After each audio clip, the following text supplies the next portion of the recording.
Սիրներ, ստիպիր քեզ անելու բաներ, որոնք անհրաժեշտ են։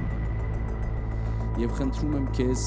մի ասա այդ բառը ժամանակ չունեմ, ես արդեն գործ եմ գտել ժամանակ չունեմ։ Ինչ գործի մեջ կաս, ինչ անելիքի մեջ կաս, ինչ ծրագրի մեջ կաս, ինքնազարգացումը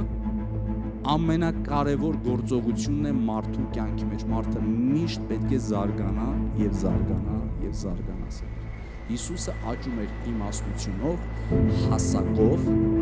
Աստծո եւ մարդկանց առաջ շնորհք գտնելով։ Սա նշանակում է, եթե մենք չաճենք, մենք մարդկանց ոչ էլ Աստծո առաջ չեն կարողանա շնորհք գտնել։ Ժամանակ գտիր քո համար եւ քո վրա ներդնելու։ Գիտես, ինչ որ դու ունեցար, ինչի վրա որ դու ժամանակ դրեցիր, դա էլ տալու ես։ Եթե դու ներ չդնես քո կյանքի մեջ, ինչ ես տալու հետո։ Ինչ ես տալու։ Այսինքն, ինչ ես տալու, մարդ ինչա տալու ծառայության մեջ, ինչ որ գիտի, ինչ որ հասկանում, ինչ որ պատկերացնում ես։ Ներդիր քո վրա եւ հետո կարողանաս ներդնել։ Ինչի վրա որ ժամանակ դրեցիր, հետո անընդհատ դա բաղադրես։ Ներդրեցի ժամանակ, անընդհատ